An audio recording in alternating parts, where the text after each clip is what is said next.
se croire me sera toujours chère. Elle est gloire et victoire pour moi. Et par elle, en la maison du Père,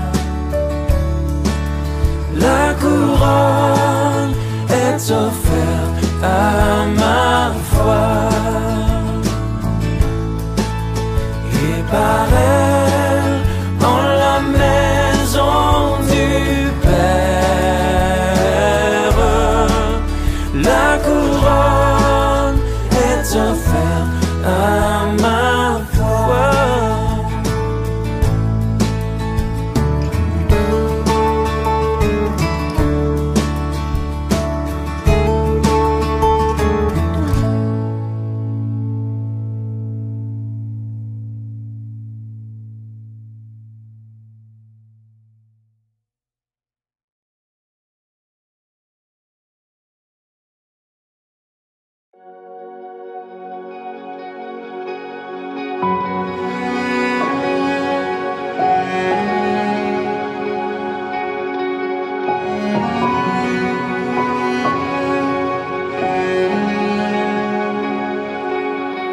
Même si pour moi tu devais t'abaisser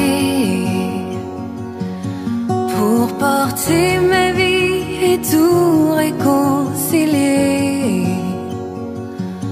me montrer le Père qui m'a tant aimé, je sais que pour moi tu l'as fait. Je sais que pour moi tu l'as fait. Même si tu devais quitter toute gloire, venir t'incarner, épouser notre histoire, au cœur de chaque homme déposer l'espoir. Je sais que pour moi tu l'as fait. Je sais que pour moi tu l'as fait. Car mon Dieu tient toujours ses promesses, me couvrant de tendresse. Voici quel est mon Dieu. Car il fait toutes choses nouvelles, sa grâce est éternelle. Il a ouvert les cieux, voici quel est mon Dieu.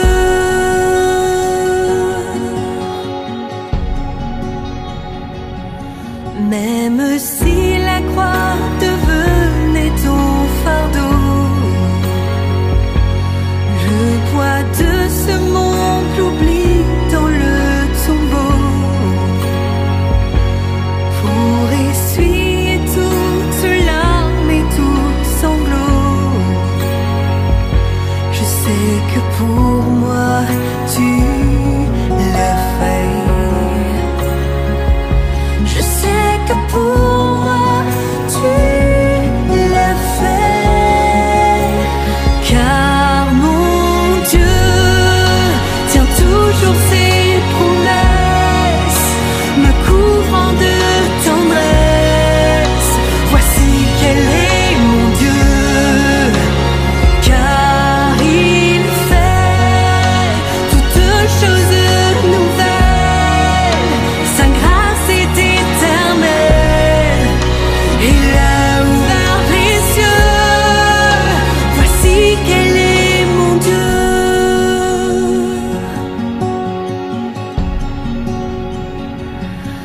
Même si ta vie devait être oubliée, en prenant la place du serviteur caché, pour que je revive en ta fidélité, sais que pour moi tu l'as fait. Je sais que pour moi tu l'as fait. Car mon Dieu tient toujours ses promesses, me couvrant de tendresse. Voici quel est mon Dieu, car il fait toutes choses nouvelles. Sa grâce est éternelle, il a ouvert les cieux. Voici quel est mon Dieu.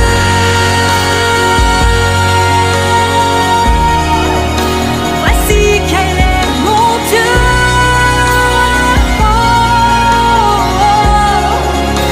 Voici quel est mon Dieu.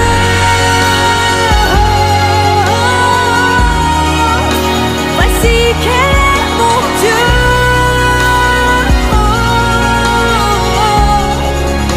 Voici quel est mon Dieu.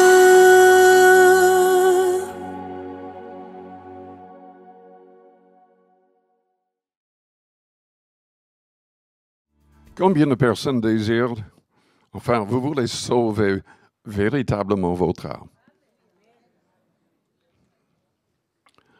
Vous savez ce que le Christ a dit dans Matthieu 7 est troublant.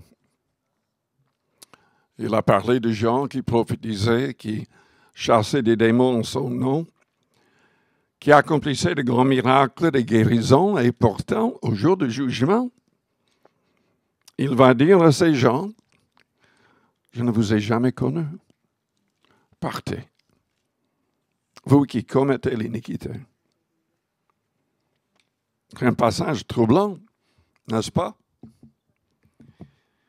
Et on se rend compte qu'il y a des gens qui se servent du nom de Jésus-Christ, qui parlent de l'Évangile, mais non pas de la bonne manière. Et de toutes les manières, même si on parle de la bonne manière, mais on ne vive pas en privé de la bonne manière, Dieu voit tout. Dieu voit tout. Mardi, j'ai lu un passage dans 1 Thessaloniciens, chapitre 3, et je voudrais le relire. 1 Thessaloniciens 3, lisons à partir du verset 5.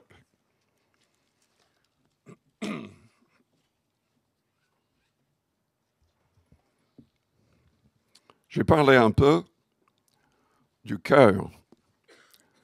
Car la Bible dit que nous devons garder notre cœur plus que toute autre chose. Le cœur est le siège de notre volonté. Et selon la Bible, pour être sauvés, nous devons renoncer à notre volonté et accepter la volonté du Seigneur. Comme Jésus a fait, humainement parlant, il ne voulait pas souffrir ce qu'il a subi sur la croix. Mais il a accepté la volonté de son Père, le plan de son Père. Le cœur est le siège de nos émotions. Et le Seigneur a souligné le fait que si nous voulons être sauvés, nous devons l'aimer, sincèrement.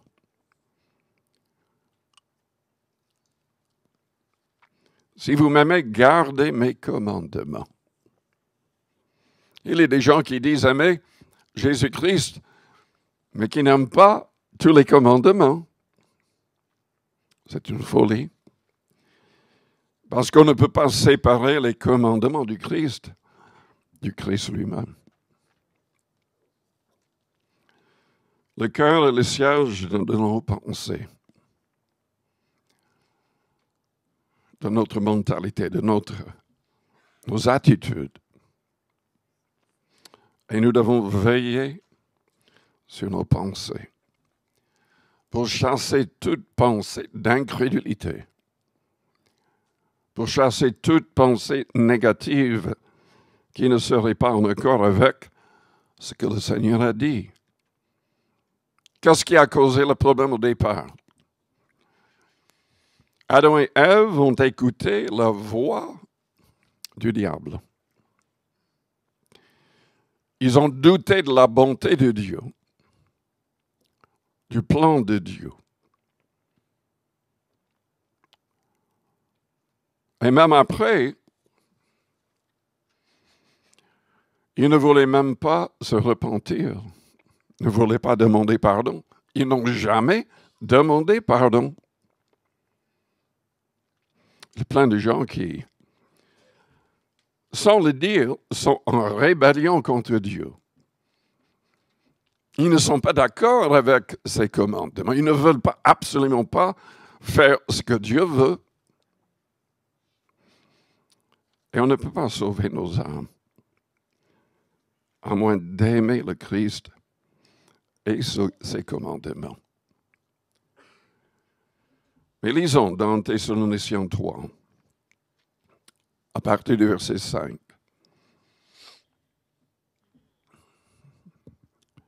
Dans mon impatience, j'ai envoyé m'informer de votre foi, dans la crainte que le tentateur ne vous ait tenté et que nous n'ayons travaillé en vain. C'est terrible de travailler en vain. D'aider des gens pendant des mois, des années. Et finalement, les gens ne suivent pas le chemin du Seigneur. Meurent et se trouvent en enfer. C'est terrible. Paul savait qu'il pouvait travailler en vain. Il ne croyait pas à cette fausse doctrine qui dit, une fois sauvé, toujours sauvé. Oui, il y a des gens qui enseignent que si on se repent, si on passe par les eaux du baptême, tout est bon. Peu importe ce qu'on fait, on ne fait pas, on sera sauvé. Mais je ne vois pas du tout cela dans la Bible. Je vois quand même que Jésus-Christ est capable de nous garder de toute chute. Et même de nous présenter au Père comme étant parfait. Et il nous gardera debout si on ne l'abandonne pas. Et c'est ça le problème. Lisons plus loin. Timothée, récemment arrivé ici de chez vous, nous a donné de bonnes nouvelles de votre foi et de votre charité, c'est-à-dire de votre amour. Et nous a dit que vous avez toujours de nous un bon souvenir. Désirons-nous voir, comme nous désirons aussi vous voir. En conséquence, frères, au milieu de toutes nos calamités et de nos tribulations, nous avons été consolés à votre sujet à cause de votre foi. Est-ce que vous croyez que tout devrait aller toujours bien si on est au centre de la volonté du Seigneur?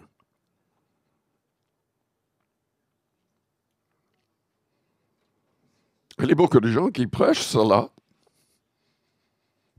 que nous pouvons éviter tous les problèmes.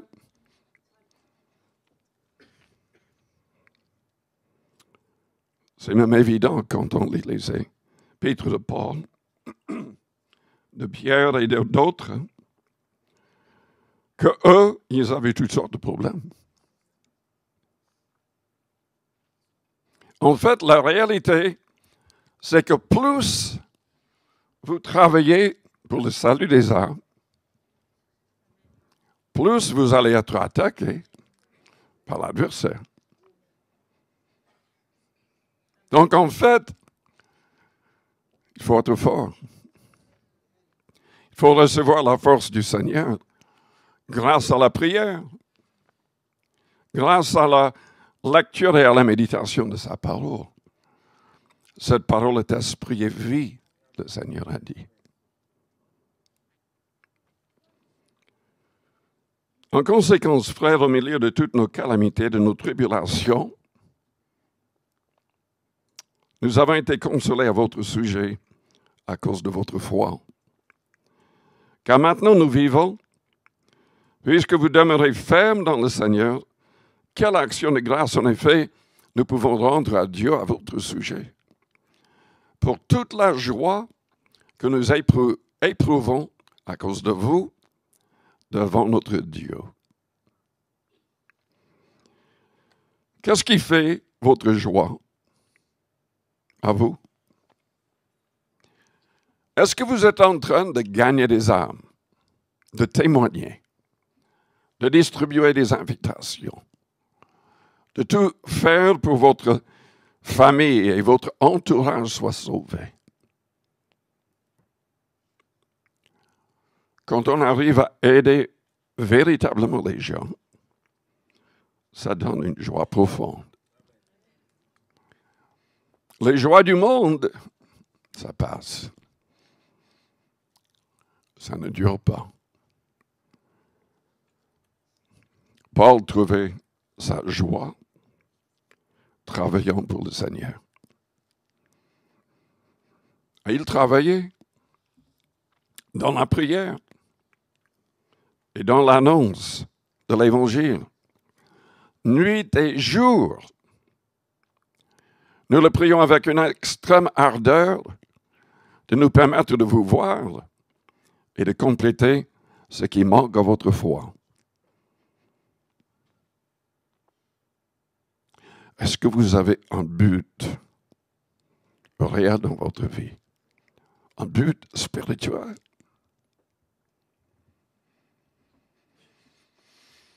Il y a énormément de gens qui tombent dans des états de dépression.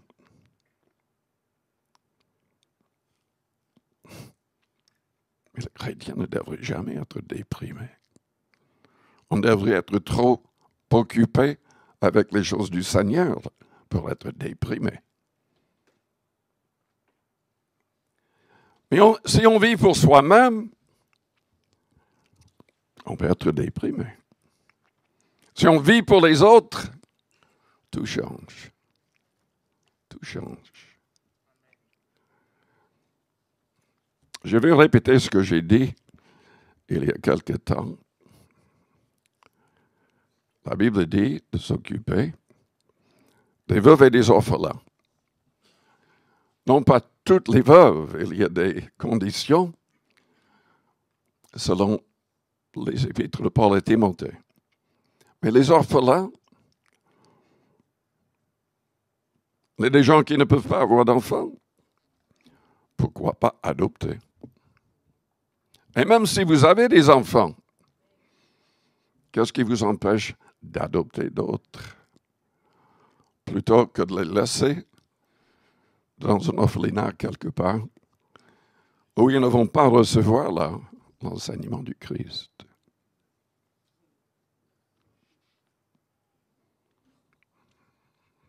Juste une idée en passant. Que Dieu lui-même, notre Père, et notre Seigneur Jésus aplanissent notre route pour que nous allions à vous. Que le Seigneur augmente de plus en plus parmi vous et à la garde de tous cette charité que nous avons nous-mêmes pour vous, afin d'affermir vos cœurs, pour qu'ils soient irréprochables dans la sainteté devant Dieu notre Père, lors de l'avènement de notre Seigneur Jésus avec tous ses saints. La Bible indique que si nous voulons être sauvés, nous avons notre part à faire.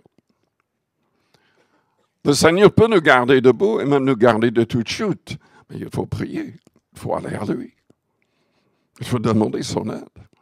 Il faut penser à lui continuellement et chercher à accomplir sa volonté. Sa volonté, c'est qu'on annonce l'Évangile, qu'on aide les autres à se convertir et qu'on soit des modèles nous-mêmes. Et ce n'est pas uniquement ce qui est visible. Il parle ici du cœur. Il veut que notre cœur soit affermi pour qu'il soit irréprochable dans la sainteté. Parce que le problème, c'est que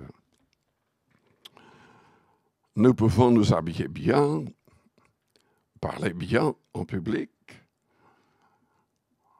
faire toutes sortes de choses bien, de manière visible, mais qu'est-ce qui se passe au niveau de notre cœur, au niveau de nos imaginations, au niveau de nos pensées?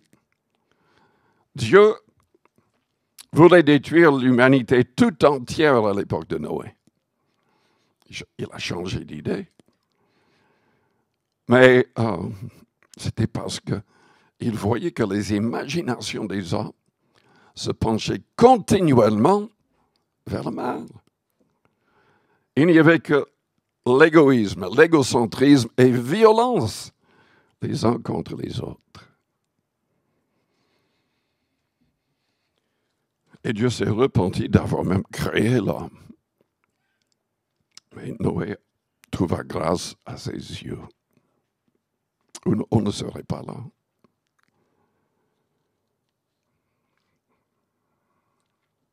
Gardez votre cœur plus que toute autre chose. Chassez toute imagination mauvaise.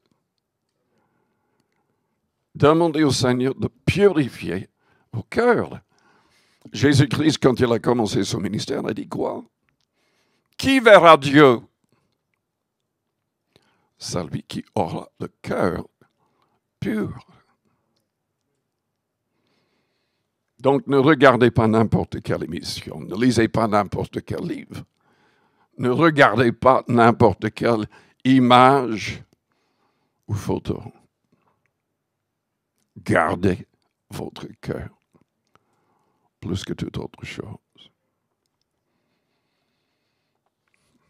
Mais allons plus loin. Nous pouvons travailler en vain. Nous ne serons pas sauvés à cause de notre travail, mais à cause de notre foi en Christ. C'est lui qui a tout accompli.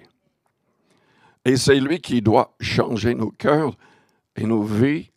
C'est lui qui est la seule personne qui peut nous garder debout. Donc, il faut toujours être en contact avec lui. C'est quand même le bon berger.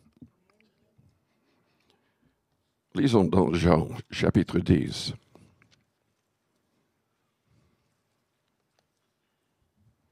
Au verset 11, au 10, même au verset 9. Je suis la porte. Si quelqu'un entre par moi, il sera sauvé. Il entrera, il sortira, il trouvera des pâturages. Il est en train de parler de brebis dans ce chapitre. Le voleur ne vient que pour dérober, égorger et détruire. Moi, je suis venu afin que les brebis aient la vie et qu'elles soient dans l'abondance. Je suis le bon berger. Le bon berger donne sa vie pour ses brebis. Il savait en venant dans le monde qu'il serait obligé de donner sa vie. Au verset 17, le Père même pense que je donne ma vie afin de la reprendre. Personne ne me l'ôte, mais je la donne de moi-même. J'ai le pouvoir de la donner et j'ai le pouvoir de la reprendre. Tel est l'ordre que j'ai reçu de mon Père. Et il l'a fait. Il est ressuscité le 3e jour. Et en mourant, il nous a donné la possibilité d'être pardonnés, sauvés. Et il nous offre la vie éternelle.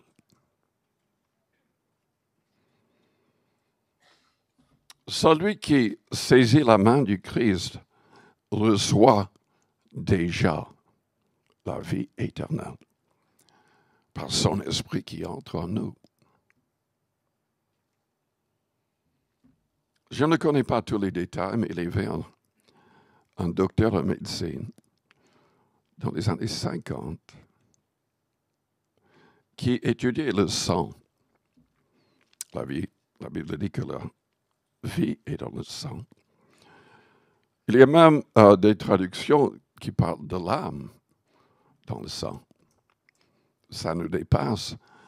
Et je ne peux pas vous expliquer ce qu'il étudiait exactement, mais lui, il gardait des échantillons de sang de différentes personnes. Et il nous a dit, parce qu'il a prêché dans notre église à l'époque, quand j'étais jeune, très jeune, il expliquait qu'il savait, il pouvait reconnaître la différence entre un croyant et un non-croyant, selon le sang. Il pouvait savoir à distance quand la personne mourrait. Je ne peux pas expliquer comment il savait tout ça. Et il en a parlé.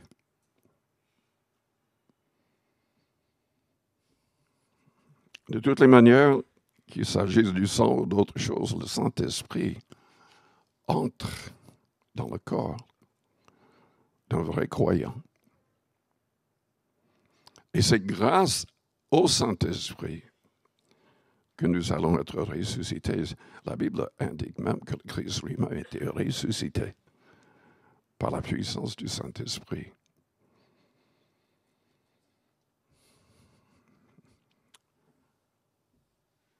Lisons dans Philippiens. Oh, excusez-moi, avant d'aller aux Philippiens. Dans Jean 10, au verset 27, « Mes brebis entendent ma voix. Je les connais et elles me suivent. » C'est indispensable de développer une relation réelle avec le Christ pour être conduit par son esprit. Il faut absolument accepter de le suivre. La Bible dit « Quiconque invoquera le nom du Seigneur sera sauvé ». C'est parce que nous devons l'accepter comme Seigneur. À l'époque, en France et ailleurs, il y avait les seigneurs qui contrôlaient les villages, certaines villes. Tout le monde devait passer par lui pour faire quoi que ce soit. C'est l'idée. Le salut est lié au fait d'obéir au Seigneur Jésus-Christ. Non pas uniquement de manière générale, bibliquement, mais de manière précise. Il veut nous conduire par son esprit chaque jour. Et c'est indispensable. Mais il a continué en disant, « Je leur donne la vie éternelle. Et elles ne périront jamais. Et personne ne les ravira de ma main. » Mon Père qui me les a donnés est plus grand que tous ces personnes ne peut les ravir de la main de mon Père. Le problème avec ce passage, il y a beaucoup de gens qui se servent de ce passage pour dire une fois sauvé, toujours sauvé. Mais c'est vrai que Jésus-Christ, personne ne peut ravir qui que ce soit de sa main. Mais rien ne nous empêche de quitter sa main. Et malheureusement, il y a beaucoup de gens qui le font. Il y a même des gens qui deviennent incrédules, blasphémateurs, quand on lit dans 1 Timothée chapitre 1er au verset 18 avant, Paul a dit à Timothée, mais combat le bon combat de la foi. Garde la foi et une bonne conscience. Et il parle de deux personnes, apparemment des collègues de travail, peut-être sans doute des prédicateurs, qui n'avaient pas gardé cette foi et une bonne conscience. Comment est-ce qu'on garde une bonne conscience? On évite le péché. Et si on pêche, on demande pardon. On demande son aide pour ne plus recommencer. Et la Bible dit qu'il est prêt à pardonner. Il avait même poussé ses propres disciples à pardonner de nombreuses fois. Pierre a dit un jour, mais Seigneur, est-ce que je dois pardonner jusqu'à 7 fois? Et le Seigneur lui a dit, non, je ne te dis pas jusqu'à 7 fois, mais jusqu'à 70 fois 7 fois. Dieu est toujours prêt à pardonner si la personne est sincère. Si la personne veut vraiment plaire au Seigneur. Et il y a même un passage qui dit que même le juste peut tomber, c'est quoi, 7 fois dans une journée, et que le Seigneur sera toujours là pour le relever. Mais il y a des gens qui acceptent les mensonges du diable qui va dire, mais vous avez échoué. Dieu ne veut plus de vous. Donc ils abandonnent le Seigneur. Ils abandonnent tout espoir. Et dans leur tête, pour être soulagés, ils repoussent même l'idée de l'enfer, de l'éternité et de tout le reste. Lisons dans Philippiens, chapitre 3.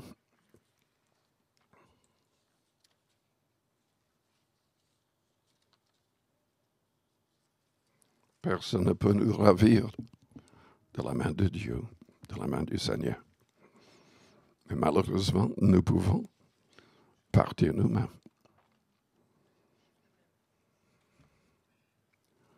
Philippiens chapitre 3.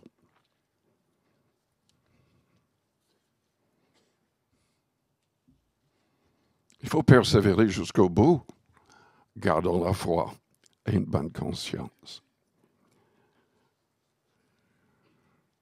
Au verset 7, Paul parlait de sa vie passée. Il était déjà religieux, mais non pas selon les voies du Seigneur. Ces choses qui étaient pour moi des gains, je les ai regardées comme une perte à cause de Christ. Et même je regarde toutes choses comme une perte à cause de l'excellence de la connaissance de Jésus-Christ, mon Seigneur, pour lequel j'ai renoncé à tout.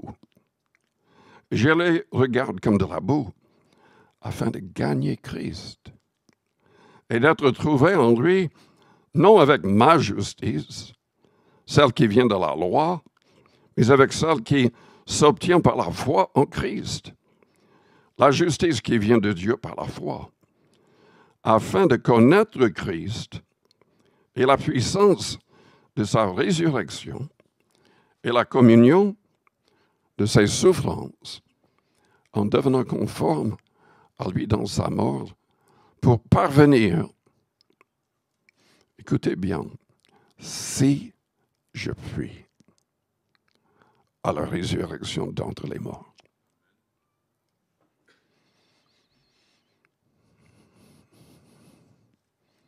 Ce n'est pas que j'ai déjà remporté le prix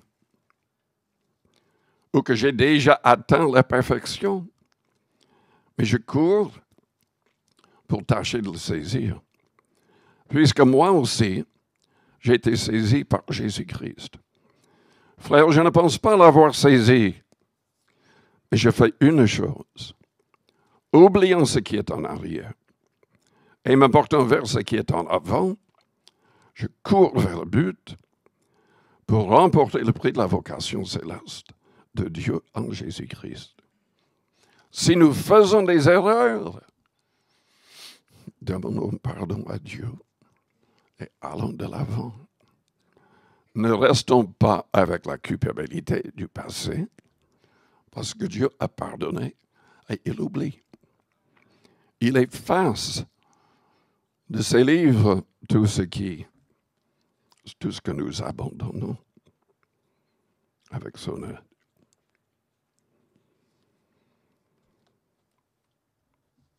Nous avons des choses à faire. Paul a dit dans Corinthiens 9, au verset 27, « Je traite durement mon corps et je le tiens assujetti, de peur d'être moi-même rejeté après avoir prêché aux autres. »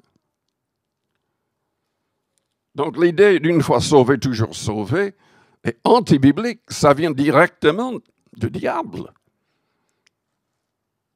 Et pourtant, Dieu est capable de nous garder debout. Mais nous devons rester attachés au Seigneur. Nous devons quand même lutter contre la chair qui nous pousse à pécher. Et nous devons prier. Le Seigneur a dit à ses disciples qui dormaient, enfin, il les a réveillés en disant, mais veillez et priez, afin que vous ne tombiez pas dans la tentation. La chair est faible. L'esprit est bien disposé, mais la chair est faible, il a dit. Il y a une force qui vient de la prière. Et Paul a dit même, priez sans cesse.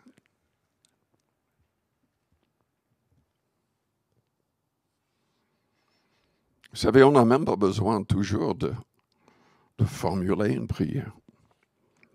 Quand on lit Romains chapitre 8, verset 26, il est question des moments où on ne peut même pas sortir des mots. Mais Dieu comprend ce qui se passe. Et le Saint-Esprit intercède.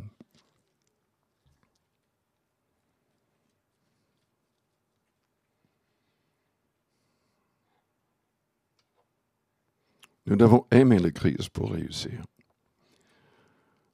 Mais en même temps, nous devons craindre. Parce que Dieu ne peut pas agir contre ce qui est écrit. Il ne peut pas. Il ne peut pas manifester du favoritisme. C'est la parole, le Seigneur a dit, qui va nous juger. Alignez-vous pleinement avec le Nouveau Testament.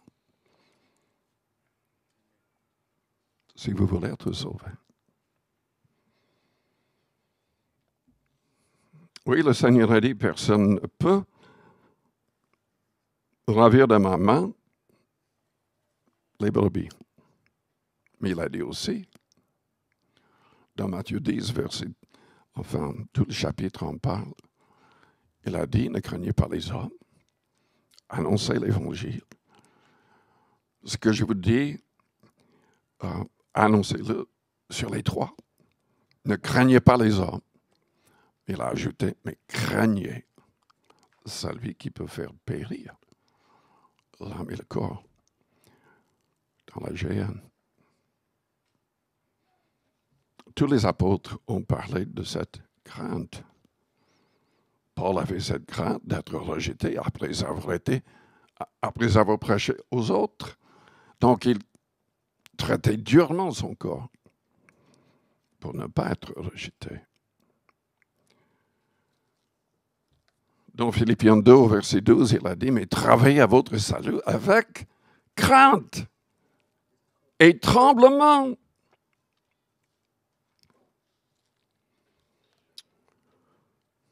Récemment, quelqu'un a dit que je faisais peur. C'est pas moi qui fais peur, c'est la parole. Et on devrait avoir une certaine crainte. Et même cette idée de trembler. Vous savez, les gens font n'importe quoi dans les églises aujourd'hui. N'importe quoi. Les gens qui prêchent, souvent, font n'importe quoi. Il n'y a pas de respect. Vous savez quoi? Est-ce que vous comprenez que le Christ est présent ce matin?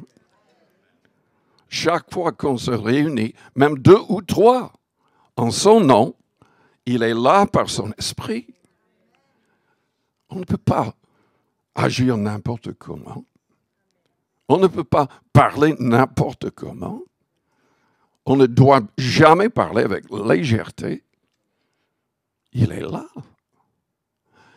Et il n'est pas seul. La Bible indique que les anges voient et écoutent ce qui se passe.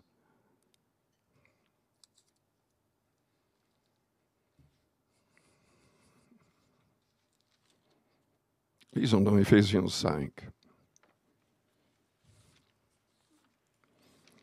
qui parle de l'importance de rester rempli de l'Esprit en tout temps. Et c'est grâce à la prière, grâce à la louange, grâce au fait de chanter dans son cœur les louanges du Seigneur.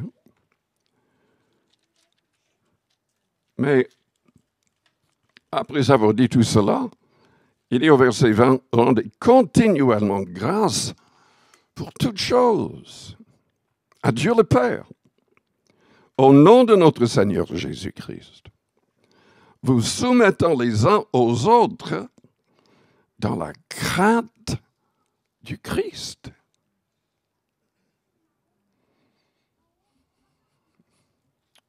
Nous devons avoir du respect les uns envers les autres. Dans 2 Corinthiens, chapitre 6,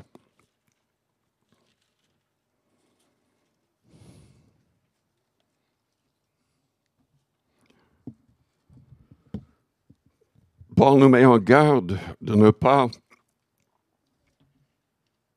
être lié avec les non-croyants, surtout pas au niveau du mariage, surtout pas, même dans certaines affaires. Je connais des gens qui sont allés, qui étaient complètement non coupables, mais étaient liés dans des affaires avec des criminels. Même s'ils ne le savaient pas pleinement, ils ont été jetés en prison avec les autres. On doit faire très attention dans les affaires. Donc, il parle de cela.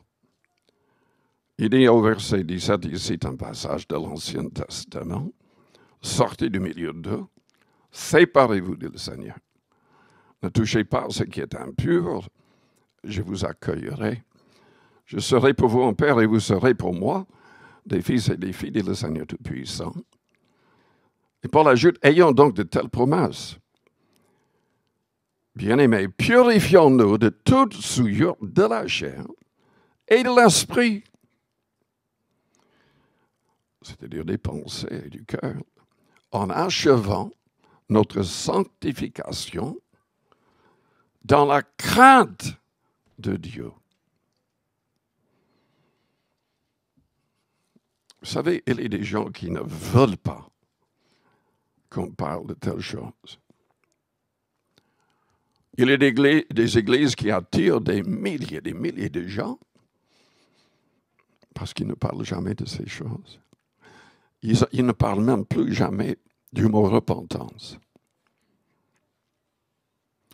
Et faites attention, ne gaspillez pas votre argent avec certaines traductions de Bible. La nouvelle Bible, Louis II, soi-disant Louis II, mais Louis II est mort en 1883, je crois. Donc, sa version de la Bible a été changé depuis, et ils ont changé même. Pour moi, c'est une hérésie. Ça s'appelle Louis II 21. n'achetez pas cette Bible. Ils ont enlevé partout le mot repentance. Ils ont changé plein de choses. Plein de choses. Et c'est de pire en pire, les soi-disant traductions. Ce ne sont pas des traductions du tout. Ce sont des falsifications de ce qui est écrit en grec. Le Nouveau Testament est écrit en grec. Et il n'y a que certaines Bibles qui restent fidèles à vraiment ce qui a été écrit.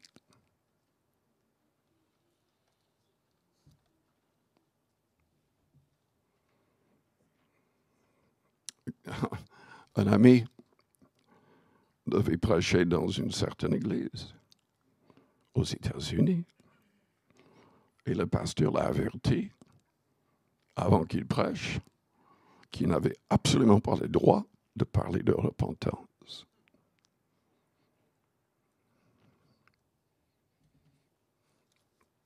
Vous savez ce que je pense de tel pasteur?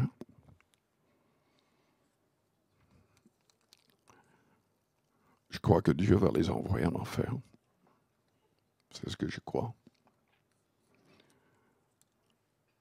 Et pour certains, c'est sûr et certain. Vous savez, c'est même pire. Le pire péché qui existe, c'est de falsifier ce que Dieu a écrit, ce que Dieu a dit. Vous vous souvenez des 2 fils d'Aaron, le frère de Moïse? Dieu avait décidé que toutes les personnes de ce côté, de cette tribu, seraient les sacrificateurs. Ils devaient obéir et tout faire exactement comme il avait dit. Et un jour, les 2 fils d'Aaron, qui étaient sacrificateurs, ont changé ce que Dieu avait dit. Nous n'avons pas tous les détails, mais la Bible dit qu'ils ont offert du feu étranger. Et Dieu les a exécutés immédiatement en envoyant feu pour les dévorer. Et il était tellement en colère qu'il a dit à Aaron qu'il ne devait pas quitter sa tente. Il ne devait pas entrer en deuil pour ses 2 fils. S'il quittait sa tente, il subirait le même sort.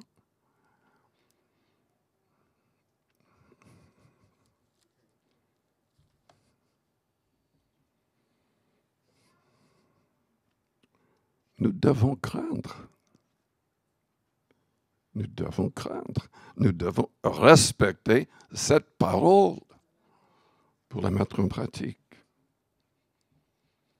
Et le diable sera toujours là pour nous tromper, pour parler comme il a parlé à Adam et Ève. Et la Bible dit dans l'Apocalypse 12, parlant des gens qui seront acceptés par Dieu comme vainqueurs, c'est marqué qu'ils ont vaincu le diable. Grâce au sang de l'agneau et la parole de leur témoignage. Nous pouvons vaincre le diable, mais nous devons rester fidèles à ce que Dieu dit. Nous devons craindre. Pierre a parlé de cela aussi. Déjà, dans 1 Pierre, chapitre 1er, il cite un passage de l'Ancien Testament, au verset 16. « Vous serez saints, car je suis saint. » C'est ce que Dieu avait dit. Et si vous invoquez comme Père celui qui juge selon l'œuvre de chacun, sans exception de personne, conduisez-vous avec crainte pendant le temps de votre pèlerinage. Conduisez-vous avec crainte? Ou est-ce que votre Bible dit légèreté? Sachant que ce n'est pas par des choses périssables, par de l'argent ou de l'or, que vous avez été rachetés de la vaine manière de vivre, que vous aviez hérité de vos pères, et par le sang précieux de Christ, comme d'un agneau sans défaut et sans tache.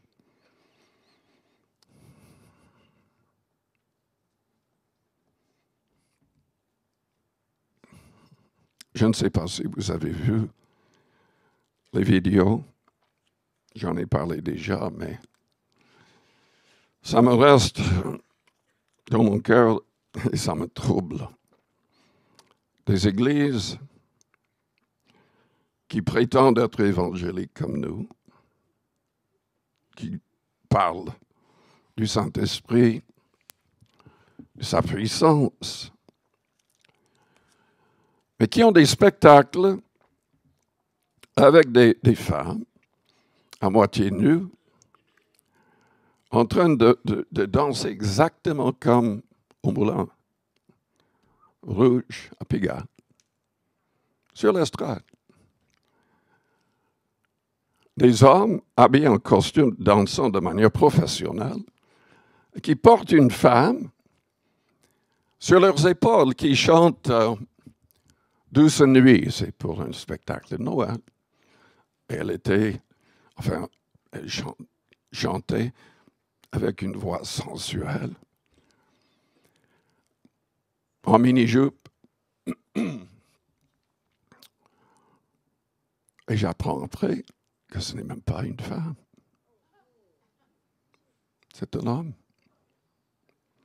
qui a changé de sexe.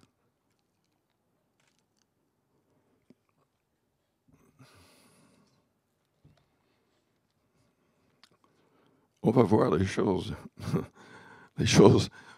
comme la Bible l'avait prédit, seront de pire en pire. Mais heureusement que nous avons la Bible qui est très claire. Comment est-ce que les gens peuvent se laisser tromper par de telles choses? Je ne sais pas. Je me rends compte que tous ne sont pas trompés. Ils travaillent directement pour le diable, pour troubler les vraies églises de Jésus-Christ et les vrais chrétiens.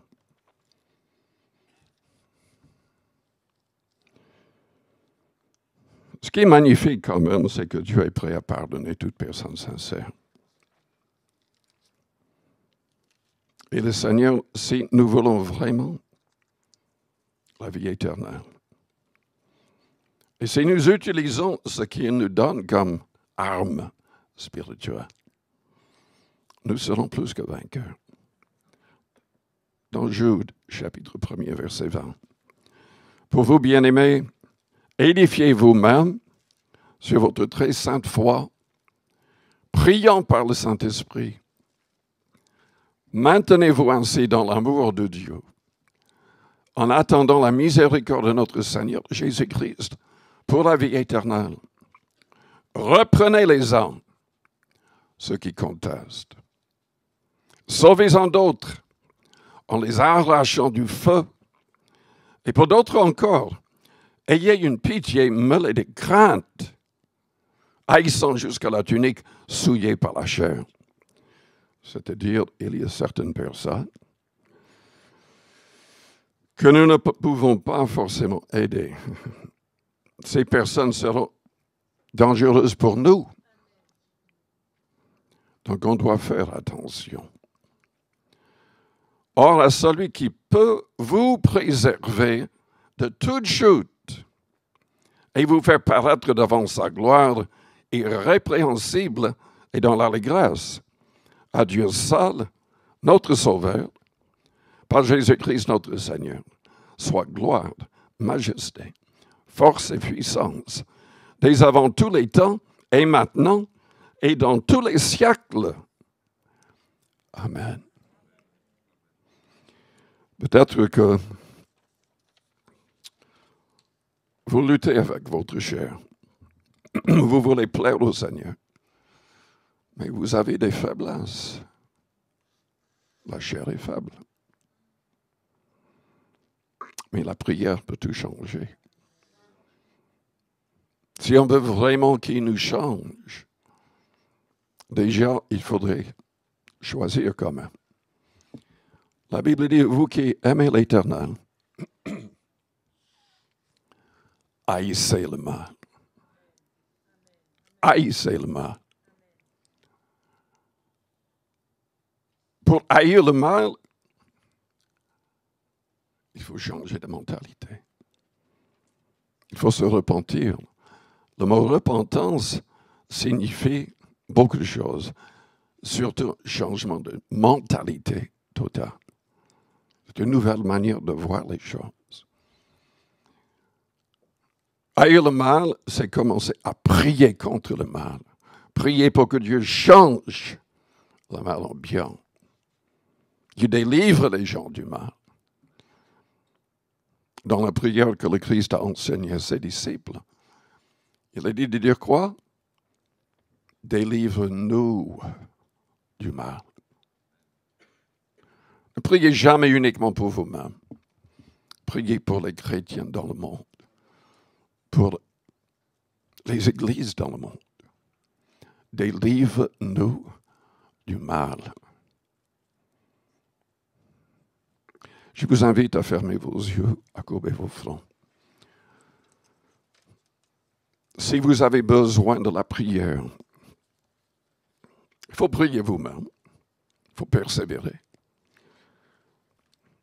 Mais la Bible dit de prier les uns pour les autres aussi. Je voudrais prier pour vous.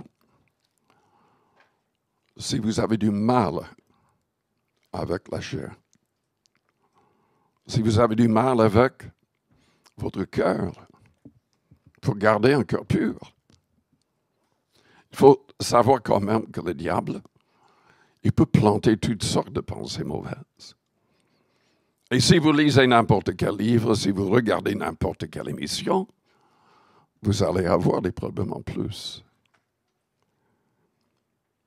Mais le Seigneur peut nous aider à voir clair et à haïr le mal. Et quand nous voyons le mal, nous pouvons prier contre. Moi, je connais des églises dans d'autres pays. Ils forment des groupes de prière, ils marchent dans les villes. Et le Saint-Esprit leur montre où prier, comment prier. À l'époque, dans certains endroits, il y avait surtout, enfin avec l'Internet, c'est en privé plus, mais à l'époque, il y avait beaucoup de magasins de pornographie, etc. Et les chrétiens s'arrêtaient devant pour prier que Dieu ferme ces magasins. Et Dieu l'a fait. Dieu l'a fait. Il faut prier contre le mal. Il faut haïr le mal. Il ne faut pas se laisser attirer par le mal. Il faut le haïr. Et avec son aide, on peut le haïr comme Dieu le hait. Pendant que les yeux restent fermés, si vous avez besoin de prière parce que vous avez une lutte dans votre vie chrétienne, je voudrais prier pour vous. Faites-moi signe simplement en élevant votre main. Rapidement, vous pouvez le faire baisser après. Oui, merci. Plusieurs personnes. Plusieurs personnes. Père Céleste, tu vois toutes les personnes qui viennent d'élever la main. Que toutes ces personnes soient purifiées, sanctifiées. Donne à ces personnes, Seigneur, ta force, ta joie, ta haine pour le mal. Que toutes ces personnes soient transformées. Que toutes ces personnes deviennent des modèles de foi, de pureté et d'amour.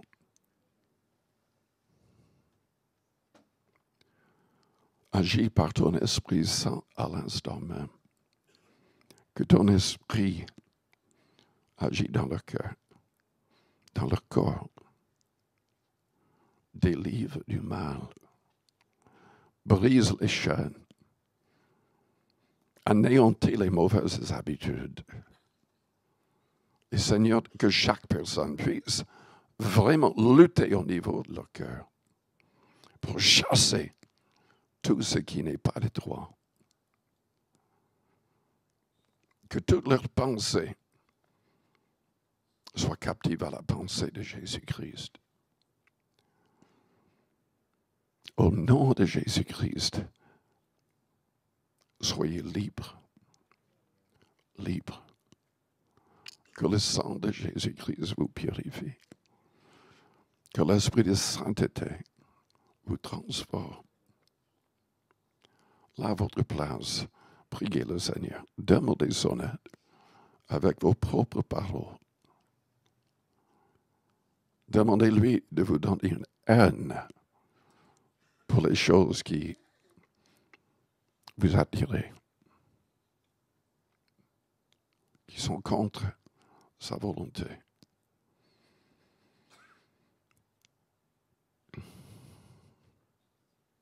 Peut-être que vous êtes là ayant besoin d'un miracle. Peut-être un miracle de guérison. Peut-être un miracle dans un autre domaine. Si vous croyez que Jésus peut tout faire, qu'il a tout pouvoir entre ses mains, et qu'il veut vous aider, élevez vos mains bien haut vers le Seigneur. Et nous allons prier pour vous.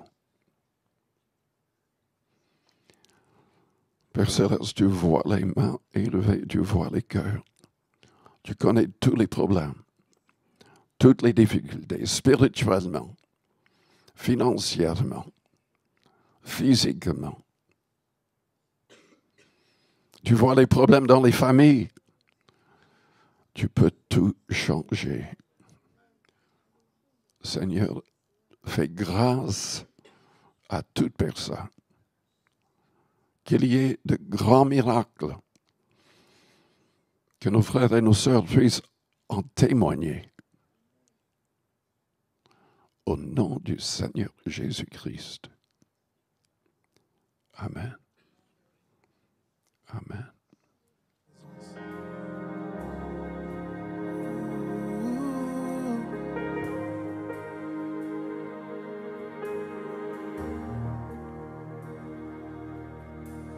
Inonde ce lieu de ta présence. Nous avons besoin de toi. Inonde ce lieu de ta présence.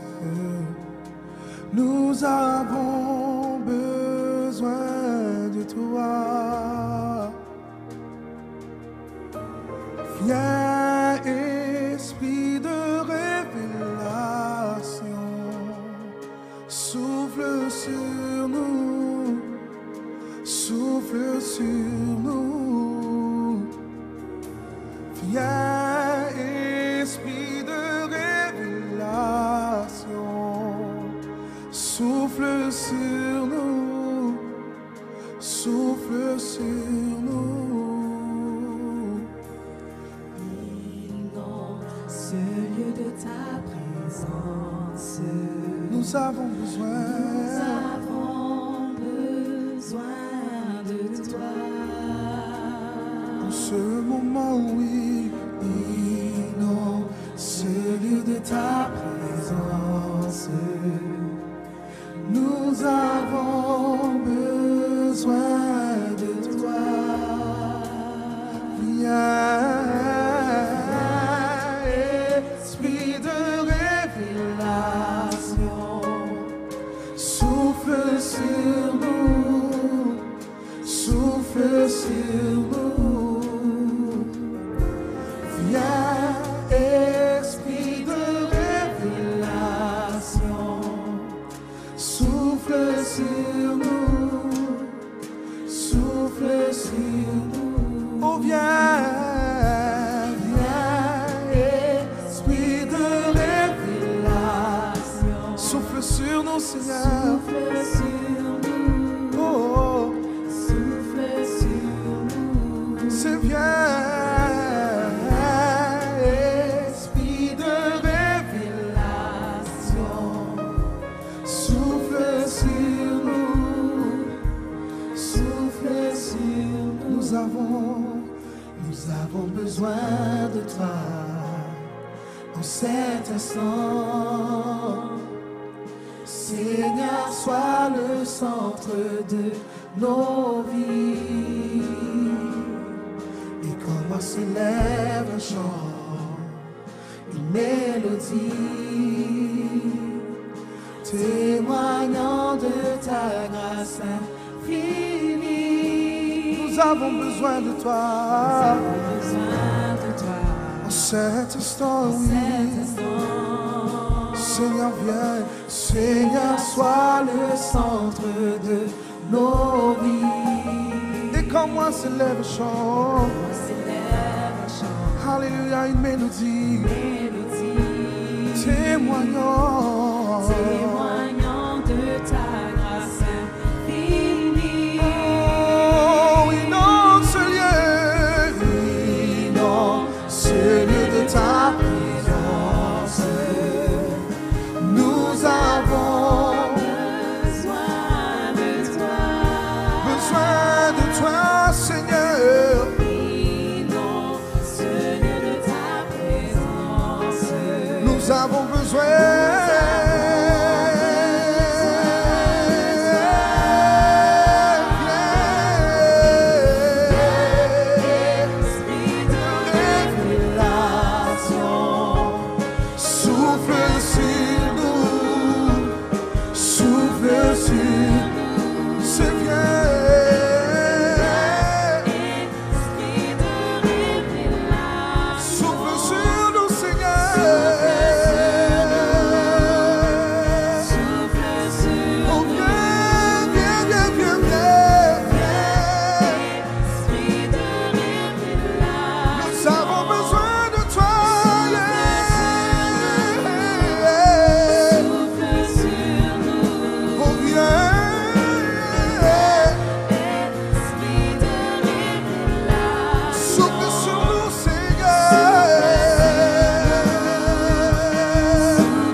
Souffle sur nous, Seigneur. Oh, oh. Nous avons besoin de toi.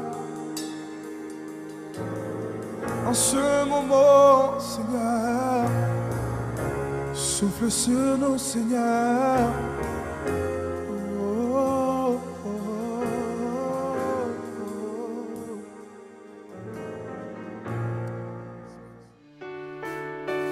Seigneur, nous venons devant toi, les yeux levés vers ton trône, comment pour t'adorer et déclarer et dire que tu es le Dieu au-dessus de toutes choses, de nos circonstances, de nos situations, tu règnes. Reçois la gloire, Jésus. Je vois le roi sur son trône élevé. Je vois le roi, Seigneur, je te vois. briller de son éclat. Seigneur, je te vois, mon Dieu. C'est toi le souverain Dieu. et je te vois régner. Je vois ton règne qui remplit toute la terre, Seigneur. Je vois le roi. Je vois le roi.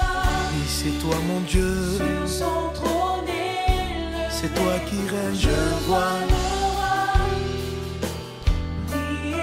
ta lumière illumine nos vies. Je vois le roi. Seigneur, je te vois. Dans sa souveraineté. C'est toi le souverain. Je vois le roi régner. Encore disons, je vois le roi. Seigneur, je te vois. Je vois le roi. Sur son trône élevé. Je vois le roi. Briller. De son Tu brilles de ton éclat. Je vois le roi. Seigneur, je te vois. Dans sa souveraineté. C'est toi le souverain. Je vois le roi régner. Seigneur, tu agiras comme bon te semblera. Tu agiras Comme bon te semblera. Je vois ton règne. Seigneur, je te vois. que rien n'arrête. Rien ne peut t'arrêter. Ton royaume Et ton royaume, qui exulte où il y a tellement de joie. Je vois. le roi régner. Seigneur, tu agiras. Tu agiras. Comme bon te semblera. Comme bon te semblera. Je vois ton Je règne. vois ton règne. Rien ne peut t'arrêter. N'arrêtera. Et ton royaume, il y a tellement de joie. Où il y a tellement de joie, Jésus. Je vois le roi. Encore disons, tu agiras, tu agiras, tu agiras. Comme bon, te selon ta volonté. Je vois ton règne. Seigneur, je vois ton règne. Que rien n'arrêtera. Rien ne peut t'arrêter, Jésus. Ton royaume Qui exulte de joie, je vois le roi régner. Seigneur, tu es au-dessus de toutes choses, au-dessus de tout. Tu règnes, tu es éternel. Jésus est ton nom, Alpha, tu es éternel, tu es au-dessus. C'est toi, mon Dieu, qui est au-dessus de toutes choses, Seigneur Dieu. Tu es au-dessus de tout ce que les hommes peuvent dire, peuvent faire. C'est toi qui as créé toutes choses. C'est toi, mon Dieu, Seigneur. Tu règnes, mon Dieu, mon roi. Jésus, ton nom c'est Jésus. Le nom devant lequel tout genou fléchit. Dans les cieux, sur la terre, et sous la terre. Oh mon Jésus, Jésus est ton nom. Au-dessus de toutes choses, au-dessus de toutes choses, au-dessus de toutes choses. Jésus, ton nom c'est Jésus, ton nom c'est Jésus, et c'est toi qui règnes, c'est toi qui règnes, c'est toi qui règnes, oh Jésus, c'est toi qui règnes, c'est toi qui règnes, oh mon sauveur, c'est toi qui règnes, c'est toi qui règnes, oui mon berger, c'est toi qui règnes, c'est toi qui règnes, qui conduit mes pas, c'est toi qui dirige nos vies, qui conduit ma vie, c'est toi qui règnes, c'est toi qui règnes, c'est toi qui règnes, c'est toi qui règnes, que le monde voit ta gloire, Seigneur, que ton règne, c'est toi qui règnes, c'est toi qui règnes, c'est toi qui règnes, c'est toi qui règnes, c'est toi qui règnes, c'est toi qui règnes, c'est toi qui règnes, oh Jésus, c'est toi qui règnes, c'est toi qui règnes, c'est toi qui règnes, c'est toi qui règnes, c'est toi qui règnes, c'est toutes choses, c'est toi qui règnes, c'est toi qui règnes, c'est toi qui règnes, c'est pas la médecine qui règne, peu importe ce que les gens ont déclaré, peu importe ce que les hommes ont dit, c'est Dieu qui règne. Il déclare que tu as la santé, il déclare qu'il protège ta vie, c'est lui qui règne. Et c'est toi, Seigneur, qui as le dernier mot. C'est ce que tu décides sur ta place. Oh mon Dieu, que ton règne vienne. Je veux voir ton règne. Que ta volonté soit faite. Sur toute cette terre, c'est toi qui règne. Là où tu règnes, il y a la joie.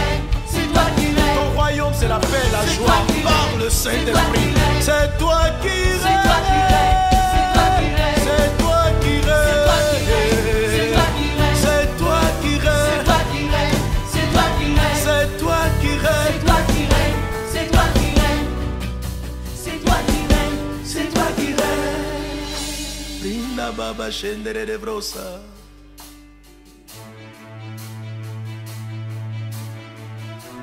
Nous avons déclaré que c'est ce Dieu-là qui règne, notre Dieu qui règne au-dessus de toutes choses. Et un autre mot qui traduit cela, c'est Alléluia. Alléluia, ça signifie louer, élever Yahvé, louer Yahvé. Seigneur, nous voulons te mettre au-dessus de toutes choses. Quel que soit ce que nous vivons, quel que soit ce que nous traversons, Seigneur, tu es plus grand que nos circonstances. Et c'est le mot, c'est Alléluia à toi. Alléluia, oh Dieu, Alléluia à toi, Seigneur. Alléluia, Alléluia, Alléluia, disons-lui. Alléluia, disons.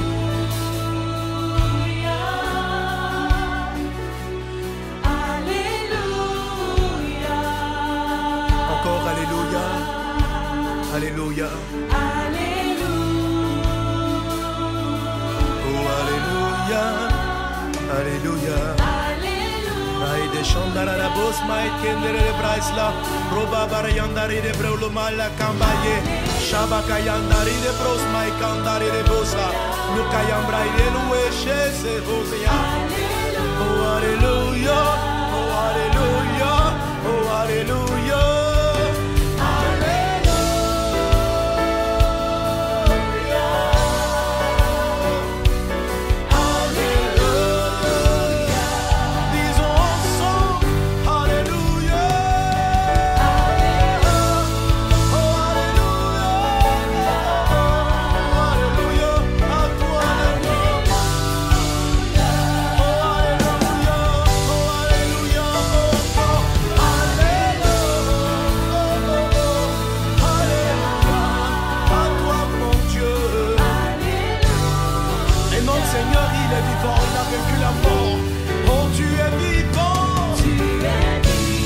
Vaincu la mort.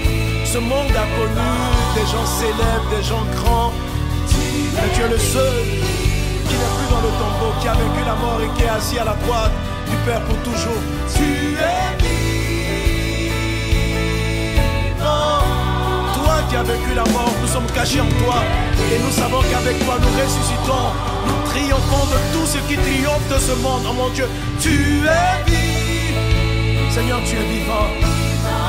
Tu es vivant, à toi, yo. Tu es vivant, une dernière fois. Tu es vivant, Jésus. Tu es vivant.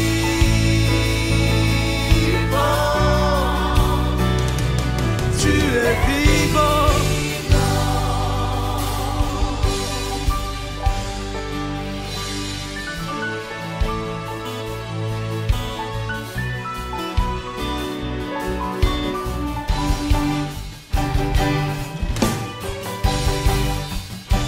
Seigneur, tu as changé ma vie, m'a délivré du péché.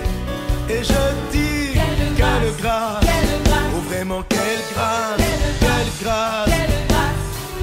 Mes péchés sont pardonnés, je suis devenu une nouvelle créature. Et je dis, quelle grâce, oui vraiment quelle grâce, quelle grâce.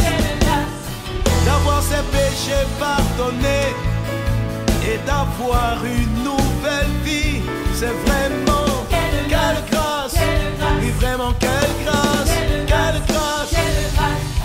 En plus de m'avoir sauvé, tu as fait de moi ton fils, ton épouse. Et je dis quelle grâce, quelle grâce, quelle grâce, quelle grâce. Oui mon Dieu, honneur de te connaître et même d'être appelé ton épouse. Et je dis quel honneur, oui vraiment quel honneur, quel honneur, oui je dis quel honneur, quel honneur, quel honneur, quel honneur, oh vraiment quel honneur, quel honneur, oui disons quel honneur, quel honneur, oh vraiment quel honneur, vraiment quel honneur, quel honneur, oh